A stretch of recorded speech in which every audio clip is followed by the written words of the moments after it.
Good morning सभी बच्चों को। ऑनलाइन क्लास में आप लोगों का स्वागत है। लास्ट वीडियो में हमने आपको नाइट्रोबेंजीन के केमिकल प्रॉपर्टी को बताया था और वो पूरा हो चुका था। आज इस वीडियो में आपको हम एमीन के बारे में बताएंगे। एमीन है क्या, कितने प्रकार के होते हैं, कैसे, सब आपको आज सामान्य जानकारी दी जाएगी। तो आप जानते हैं एमीन दो हैं, एक एलिफैटिक है और दूसरा एरोमेटिक है, ठीक ना। एक एलिफैटिक और दूसरा एरोमेटिक। तो सबसे पहले आप एलिफैटिक एमीन जानेंगे। एलिफैटिक एमीन, एलिफैटिक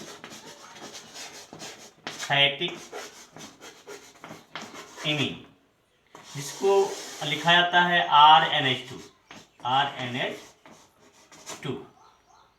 ठीक, ये सामने पर लिखा गया है। अब कैसे इसको डिफाइन करेंगे, कैसे इसको एक्सप्लेन करेंगे, तो लिखेंगे इसको कैसे, वे कार्बनिक यौगिक जिसमें किसी एल्किल परमाणु से NH2 परमाणु समूह एकल बंध के रूप में जुड़ा होता है और R बॉन्ड NH2 संरचना सूत्र का यौगिक बनाता है, एमीन कहलाता है। या आप लिख सकते हैं एल्किल के अमोनिया व्युत्पन्न, एल्किल के अमोनिया व्युत्पन्न को एमीन कहते हैं, ठीक ना। अब एमीन हो गया कि वह कार्बनिक यौगिक जिनमें किसी एल्किल परमाणु से एकल बंध के रूप में NH2 परमाणु समूह क्रियात्मक समूह के रूप में जुड़े होते हैं और R बॉन्ड NH2 संरचना सूत्र के यौगिक बनाते हैं, उसे हम एलिफैटिक एमीन कहते हैं। इसका जो IUPAC नाम है, लिखते समय क्या करते हैं, एल्केन से ई हटाकर एमीन जोड़ देते हैं। IUPAC जब भी नाम लिखेंगे क्या करेंगे, इसमें से ALKANE से ई हटाएंगे और जोड़ देंगे एमीन, एमीन तो हो जाएगा एल्केनामीन, एल्केनामीन। जैसे मेथिलेमीन CH3NH2, ये मेथिलेमीन है। इसका अगर IUPAC नाम देखा जाए तो कितने कार्बन है, एक कार्बन होगा, इसका IUPAC नाम हो जाएगा मेथनामीन, मेथनामीन। ये हो गया IUPAC नाम मेथनामीन। दो कार्बन होगा तो एथनामीन, तीन कार्बन होगा तो प्रोपेनामीन, चार होगा तो ब्यूटेनामीन। इस तरह से हम इसका IUPAC नाम लिखते हैं। तो हो गया आपका एलिफैटिक। दूसरा आपका आता है एरोमेटिक, एलिफैटिक हो गया। दूसरा देखिए एरोमेटिक एमीन क्या है, एरोमेटिक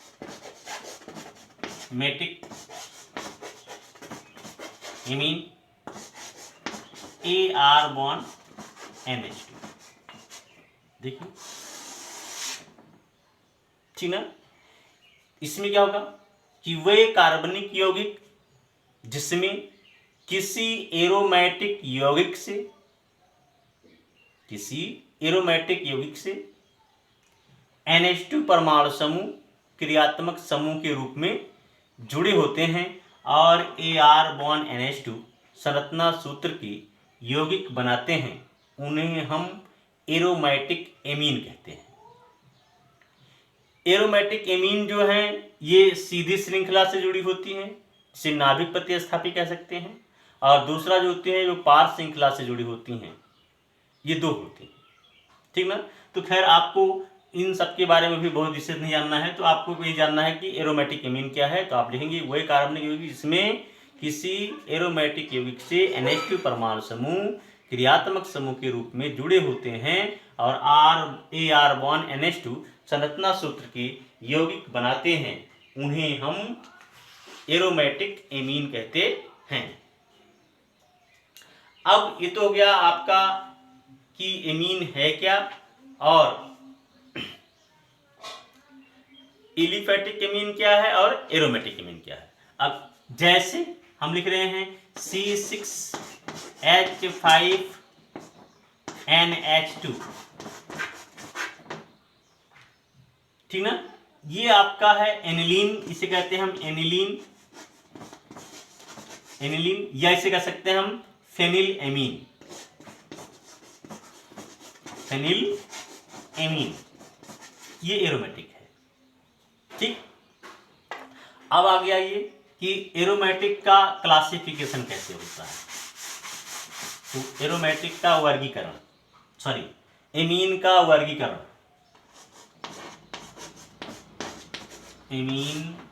एमीनों का वर्गीकरण। अब देखो बेटे, एमीनों का अगर वर्गीकरण किया जाए तो एमीन जो है 3 प्रकार के होते हैं, इनको 3 भाग में बांट दिया गया। प्राथमिक एमीन, प्राथमिक एमीन जिसको हम RNH2 कह रहे हैं, ध्यान रखना है, ये प्राथमिक एमीन जिसको हम 1 डिग्री से भी व्यक्त करते हैं, प्राथमिक एमीन। दूसरा है द्वितीयक एमीन,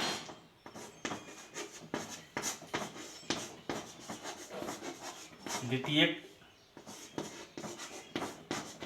एमीन जिसको हम RNH, ये द्वितीयक एमीन जिसको 2 डिग्री। और तीसरा जो है वो तृतीयक एमीन है, तृतीयक एमीन जिसको हम RRRN,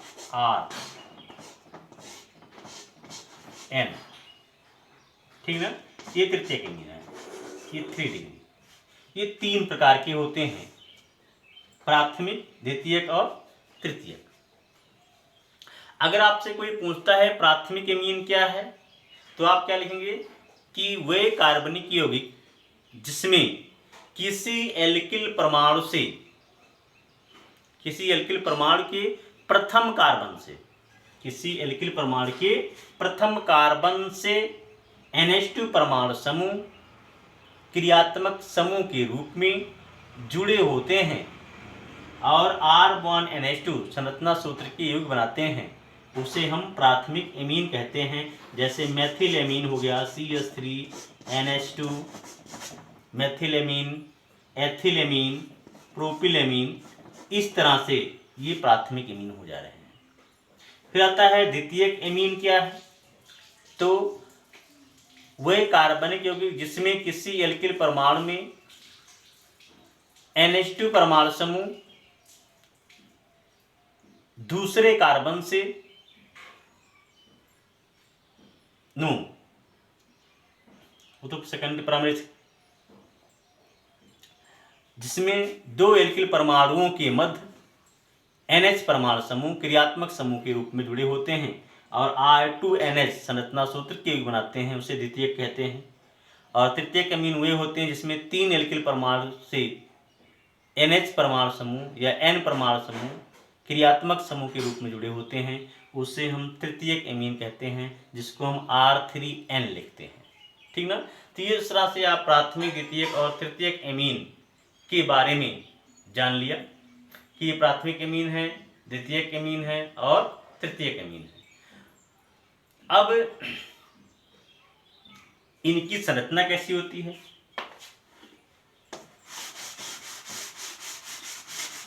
तो लिखेंगे एमीन की संरचना।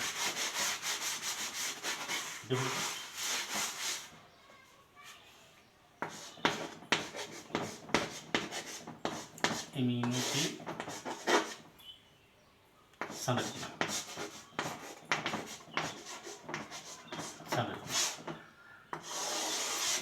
अब देखिए जितने भी एमीन हैं इनकी जो संरचना होती है वो पिरामिड आकार की होती है। पिरामिड आकार का मतलब जिसमें sp3 संकरण पाए जाते हैं। क्यों? क्योंकि इसमें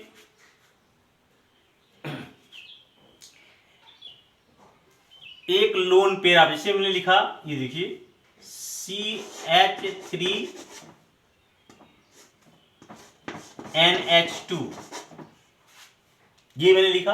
अब देखो बेटे, इसकी जो संरचना होगी, N जो है इसका केंद्रीय परमाणु है,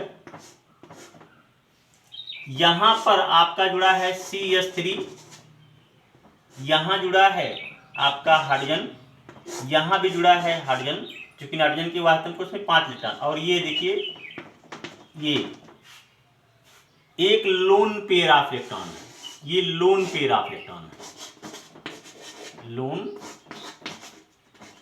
पेयर ऑफ इलेक्ट्रॉन। और 3 बॉन्ड पेयर हैं, ये बॉन्ड पेयर, ये bond pair, 3 bond pair electron, 3 bond pair electron. तो जो संकरण होगा, एक लोन पेयर और 3 बॉन्ड पेयर, टोटल पेयर कितने हो गए? 4। तो संकरण कौन सा हो गया? sp3 hybridisation. और अगर संरचना देखी जाए तो इस तरह से संरचना बन रही है, ये पिरामिड जैसा। तो संरचना कैसी बन रही है? पिरामिडीय शेप में बन रही है। तो ये तो हो गया कि किस तरह से संरचना बनती है, किस तरह से ये होते हैं। तो इनकी संरचना हो गई, ये sp3 संकरण पाया जाएगा। और संरचना कैसी हुई? पिरामिडीय आकार का। क्यों? क्योंकि 3 बॉन्ड पेयर इलेक्ट्रॉन पाए जा रहे हैं और एक लोन पेयर ऑफ इलेक्ट्रॉन पाया जा रहा है। ठीक, तो इसकी संरचना होगी। अब समवयता, एमिनो में समवयता।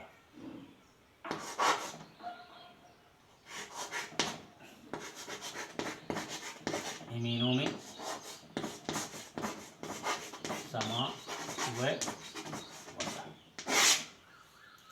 देखिए, एमिनो में जो समवयता होते हैं वे 4 प्रकार के होते हैं।